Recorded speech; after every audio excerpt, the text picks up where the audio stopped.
किताब उसका 8वां बाब उसकी 6ठी आयत से लेकर 10वीं आयत तक देखेंगे। खुदा के कलाम लिखा है, और 7वें फरिश्ते जिनके पास वो 7 सिंगे थे फूंकने को तैयार हुए, और 7 फरिश्ते जिनके पास वो 7 सिंगे थे फूंकने को तैयार हुए। और जब पहले ने सिंगा फूंका तो खून मिले हुए ओले और आग पैदा हुई और जमीन पर डाली गई। तहाई जमीन जल गई, तहाई दरख्त जल गए और तमाम हरी घास जल गई। और जब दूसरे ने फरिश्ते ने नसिंगा फूंका तो गोया आग से जलता हुआ एक बड़ा पहाड़ समुंदर में डाला गया और तहाई समुंदर खून हो गया और समुंदर की तहाई जानदार मखलूकात मर गई और तहाई जहाज तबाह हो गए। और जब तीसरे फरिश्ते ने सिंगा फूंका तो एक बड़ा सितारा मशल की तरह जलता हुआ आसमान से टूटा और तहाई दरियाओं और पानी के चश्मों पर आ पड़ा।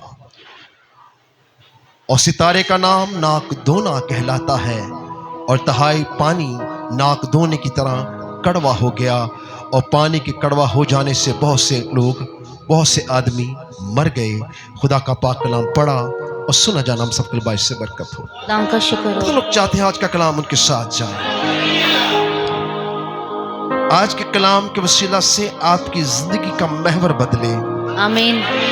और आप खुदा की बादशाही के लिए अपने को तैयार करें। आमीन। खुदा की रास्तबाजी को पहचान जाएं। आमीन। आने वाली आफतों से बच जाएं। आमीन। हवा में उड़कर उसका इस्तकबाल करें। आमीन आमीन। क्योंकि वही आने वाला है। बेशक आमीन। तेरा यस्सु आने वाला है। तेरा यस्सु आने वाला है।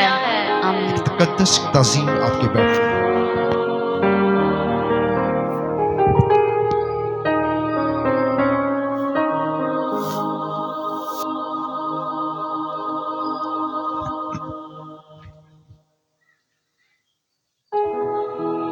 जब हम आखिरी जमाना की बात करते हैं तो लोग इसको नूह जैसा माहौल समझते हैं। जैसे नूह 120 साल मनाती करता रहा और लोग बिगड़ते गए, लेकिन इस दौर में खुदा ने एक रास्तबाज खानदान को तैयार किया और वो नूह का खानदान था। खुदा जानता था कि नूह के अलावा कोई ना बचेगा, इसलिए उसने नूह को दावत दी कि तू मेरे लिए क्या बना दे। तो नूह ने किसके लिए कश्ती बनाई? नूह ने किसके लिए कश्ती बनाई? कुछ जवाब तो दे यार। किसके लिए बनाई? किसके लिए? खुदा के लिए। उसने अपने लिए कश्ती बनाई क्योंकि खुदा ने कहा था तू बच जाएगा अगर तू मेरा हुक्म मानेगा। सो उसने खुदा का हुक्म माना और नस्ल इंसानियत को बचा लिया और खुदा की सारी मखलूक को भी बचा लिया। जब तक आपकी जिंदगी में खुदा का मंसूबा नहीं होगा, आपका कोई मंसूबा कामयाब ना होगा। हम अक्सर खुदा को कहते हैं कि मेरी बात को सुन, मेरी मर्जी को पूरा कर, इसलिए हम नाकाम हैं। हम चाहते हैं कि खुदा हमारे गोल को पूरा कर दे। आप खुदा का गोल पूरा करना चाहें, खुदा का गोल पूरा करने की कोशिश करेंगे, आप खुदा के गोल में चले जाएंगे तो आपका गोल खुद ही सॉल्व हो जाएगा।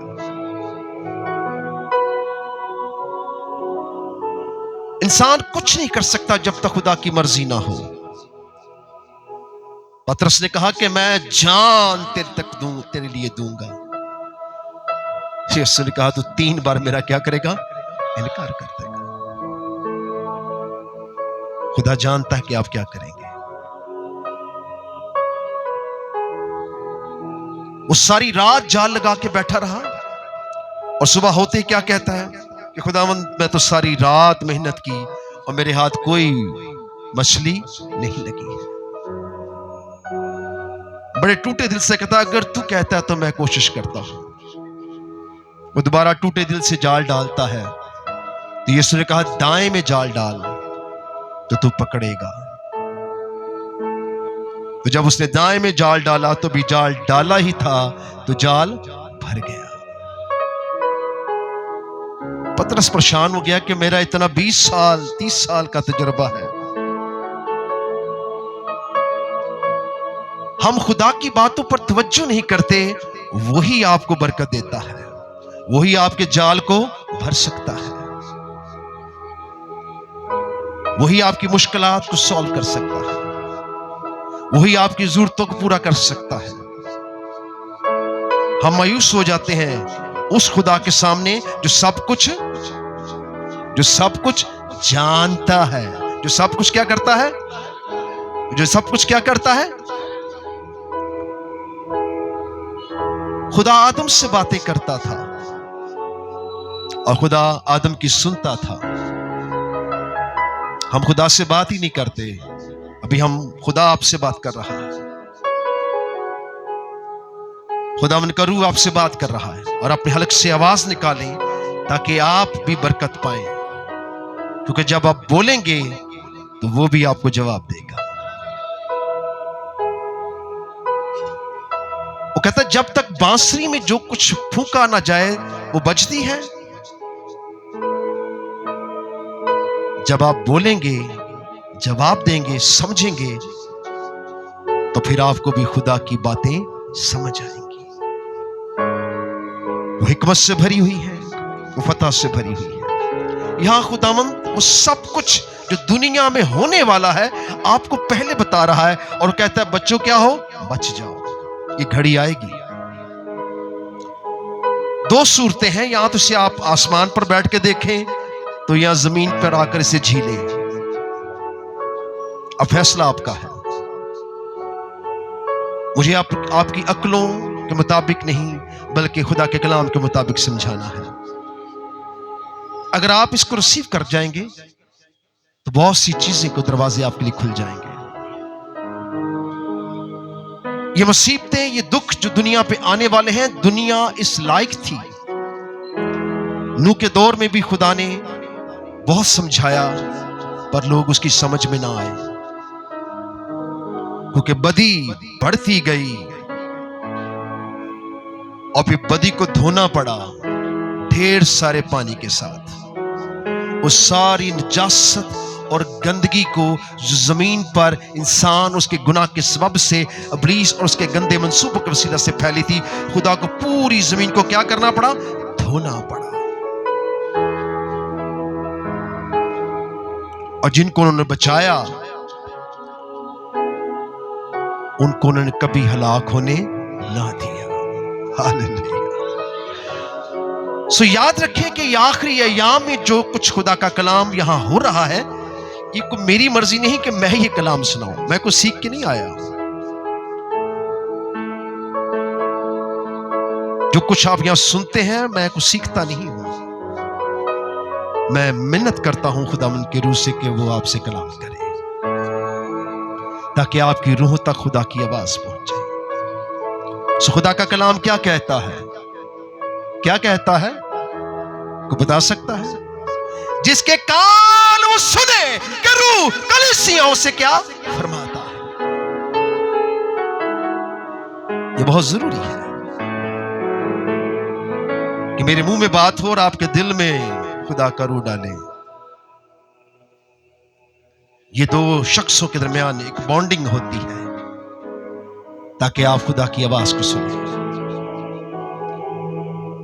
सो यहां जो कुछ है वो पहले नसिंगा, 7 नसिंगे हमें दिखाए गए थे कि 7 नसिंगों के लिए 7 फरिश्तों को तैयार किया गया है। लेकिन ये सिंगे रुक गए थे जब 4 फरिश्तों को दरिया नील से निकाला गया और कहा कि हवाओं को क्या करो, थाम दो। लेकिन जब वो अपना काम शुरू करने लगे तो उनको कुछ अरसा के लिए रोक दिया गया। 6ठे बाब में हम देख सकते हैं, वहां लिखा है। आइए पाक खुदा उनके लिए जोरदार हक।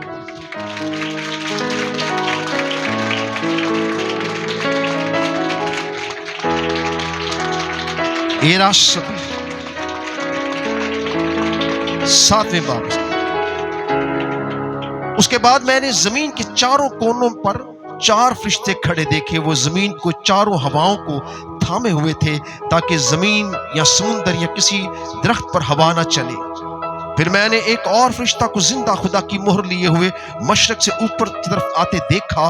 उसने उन चारों फरिश्तों से, जिन्हें जमीन पर समुंदर को जर पहुंचाने का अख्तियार दिया गया था, बुलंद आवाज से पुकार के कहा कि जब तक हम अपने खुदा के बंदों के माथों पर मोहर न कर लें, जमीन और समुंदर दरख्तों को जर ना पहुंचाना। और यहां लिखा है 8वें बाब में, और 7 फरिश्ते जिनके पास वो 7 नसींगे से फूंकने को तैयार हुए, और जब पहले नसींगा फूंका तो खून मिले हुए ओले और आग पैदा हुई और जमीन पर डाली गई। तहाई जमीन जल गई, तहाई दरख्त जल गए और तहाई हरी घास जल गई। यहां एक ऐसा नसींगा फूंका गया, खून मिले हुए ओले आसमान से गिरे। कहां से गिरे? खून मिले हुए ओले। और कहां आकर गिरे? और जब पहले नसींगा फूंका तो खून मिले हुए ओले आग पैदा हुई और जमीन पर डाली गई। तहाई जमीन जल गई, तहाई दरख्त जल गए और तहाई हरी घास क्या हुई? जल गई। यानी कि दरख्तों पर, पौधों पर और दरख्तों पर, घास पर ये आग बरसी खून के साथ। इसके साथ, खून के साथ। ये कितना भयानक वक्त होगा जब आसमान से खून के भरे हुए ओले गिरेंगे। अभी तो सफेद ओले गिरते हैं ना, लोग खुश होते हैं कि लो जी एंजॉय करते हैं कि बर्फ गिर रही है। फिर यही बर्फ खून के ओले बनकर गिरेगी और इनके अंदर क्या होगी? आग होगी। ये हकीकी चीजें हैं। इनको ये नहीं कहेंगे ये इसलिए था, ऐसे था, उस जमाने में था। नहीं, खुदा ने मिस्र के अंदर भी आग से भरे हुए ओले गिराए थे। याद आया? 7वीं आफत जो थी वो आग से भरे हुए ओले थे और मुल्क मिस्र में आग लग गई थी।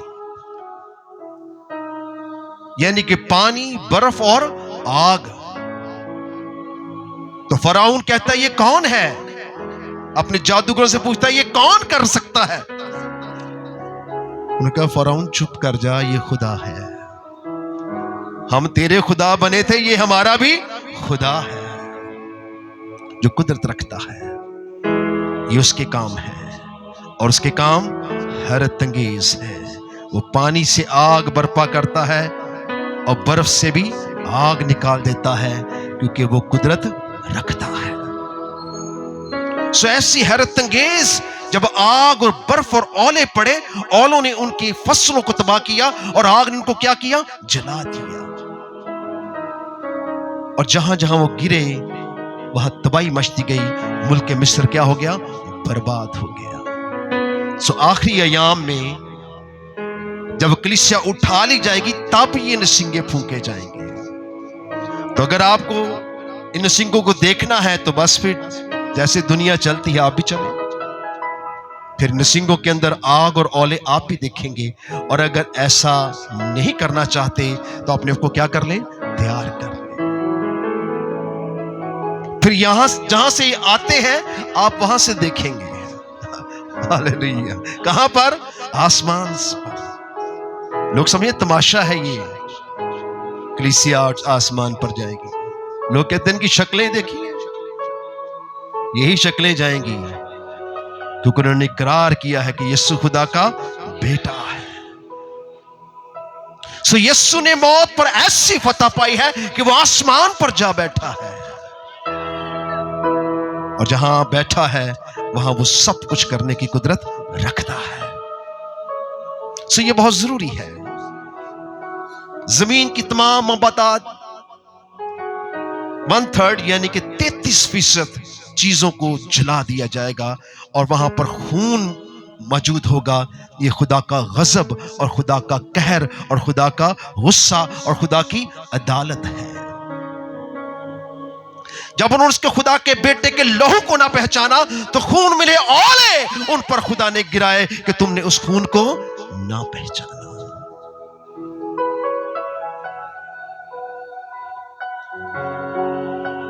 जब को बर्रा ज़बह किया जाता है तो उसके सर पर हाथ रखकर अपने गुनाहों को बनी इसराइल रखते थे। तो यीशु के सर पर क्या रखा गया? कितने नोकदार गुनाह थे हमारे,